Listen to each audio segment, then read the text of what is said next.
A Reforma Protestante completa hoje 500 anos, um evento que dividiu o cristianismo e mudou a história da Europa. A gente vai até a Alemanha, o berço do protestantismo, para falar com o correspondente Rodrigo Alvarez. Rodrigo, boa tarde para você por aí. Como que os alemães estão celebrando essa data que é tão simbólica, hein?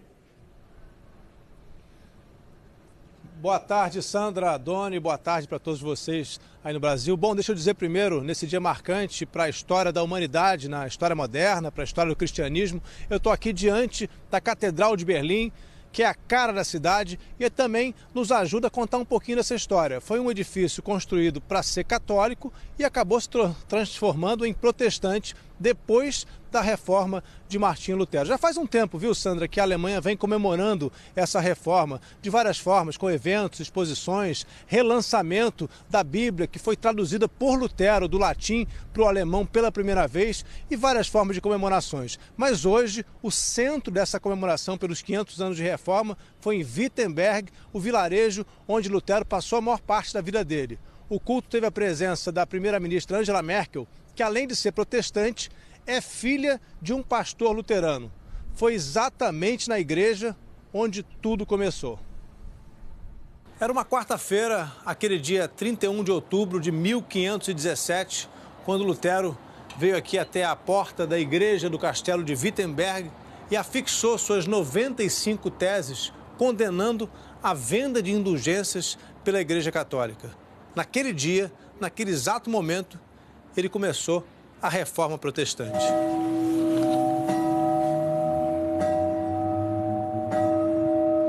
No século XVI, num tempo em que as mentes humanas se iluminavam depois da Idade Média, o monge alemão Martinho Lutero se uniu a outros pensadores da Europa e denunciou os abusos que vinham sendo cometidos pela Igreja Católica, a qual ele também pertencia.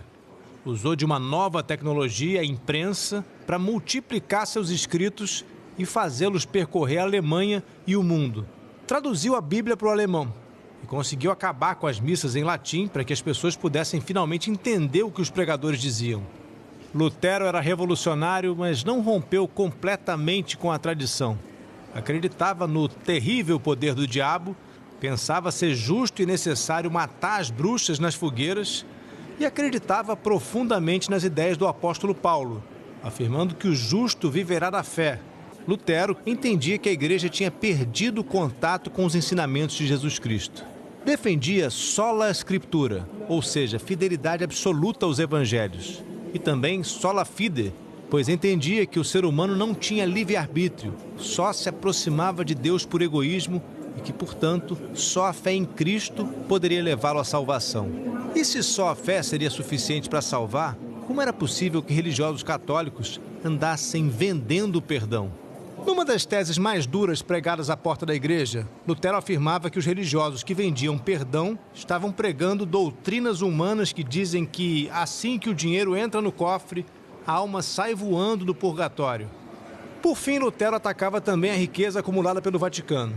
Os verdadeiros tesouros da igreja, de onde o Papa distribui indulgências, ele dizia, não são suficientemente discutidos ou conhecidos pelo povo de Cristo. Entrou numa disputa tão perigosa com a igreja que precisou passar um ano escondido e escreveu ainda mais duramente contra o Vaticano. Quando voltou aqui para Wittenberg, Lutero rejeitou a ideia de que era preciso jurar castidade para se dedicar a Deus. Ele próprio se casou com uma freira que deixou o convento. Depois disso, passou a atacar dogmas e sacramentos da Igreja Católica. Para o reformador alemão, nem a confissão, nem mesmo o arrependimento sincero seria capaz de salvar as almas de homens e mulheres no dia do juízo final.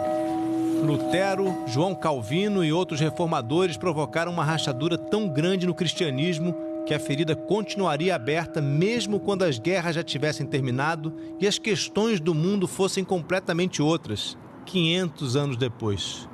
Do pensamento reformador surgiram diversas denominações cristãs chamadas evangélicas ou protestantes, que um pouco depois começaram a chegar ao Brasil. Estudiosos entendem que, além de abrir o caminho para o surgimento de novas denominações religiosas, o grande legado de Lutero foi a conquista de mais liberdade para o ser humano. O maior legado dele é provavelmente a ideia de que você é seu próprio sacerdote, que você é livre para escolher sua religião, diz o historiador Mirko Gutjahr. Acrescentando que até mesmo fora da religião, Lutero abriu caminho para conquistas importantes, como a liberdade científica, a liberdade individual e até mesmo as bases do que hoje entendemos como democracia. As celebrações pelos 500 anos de reforma aconteceram no mundo inteiro. Na reportagem de Graziela Azevedo, a gente vai ver como foi a comemoração dos protestantes no Brasil. É em sua imensa diversidade. Martin Luther hat viel für Deutschland getan. Em várias línguas e sotaques.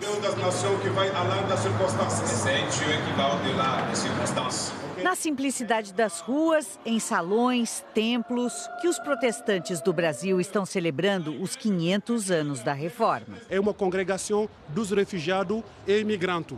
Ele tem sua própria identidade dentro.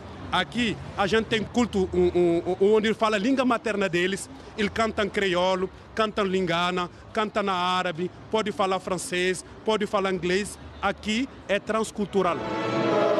Em Curitiba, um coro de 500 vozes foi regido por Martinho Lutero, o maestro orgulhoso de ter o nome do reformista alemão.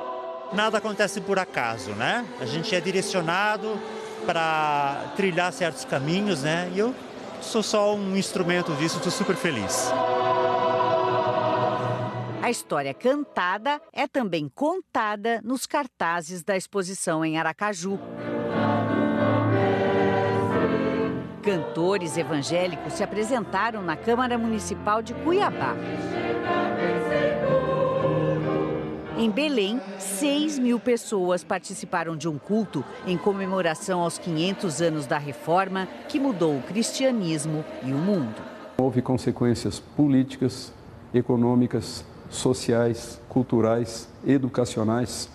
Por isso que a reforma é considerada hoje pelos historiadores, pelos estudiosos, como um dos movimentos mais importantes que produziram o moderno mundo ocidental em que nós vivemos. Essa exposição no Instituto Presbiteriano Mackenzie, em São Paulo, reúne cópias de documentos e preciosidades da época, como um exemplar da Bíblia, traduzido para o alemão por Martinho Lutero, no século XVI. Conta também a história dos primeiros reformistas que chegaram ao Brasil, com destaque para José Manuel da Conceição, que em 1865 foi ordenado o primeiro pastor evangélico do país. Morreu de febre amarela aos 34 anos, mas foi semente de uma fé reformada que se multiplicou no Brasil e que hoje tem suas raízes relembradas. Uma das inovações da reforma protestante foi dar a quem assistia aos cultos o direito de cantar junto. Martinho Lutero tocava alaúde, cantava, compunha e fez da música um veículo de propagação de suas ideias e das palavras da Bíblia.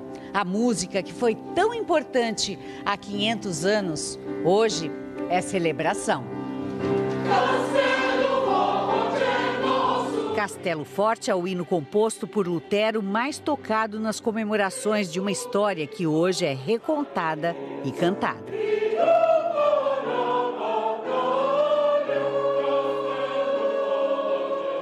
Nossa, a gente sente parte dessa história dos 500 anos, né? Uma alegria muito grande para todos nós. Esse é o objetivo de nós fazermos tudo que nós fizermos por amor, né?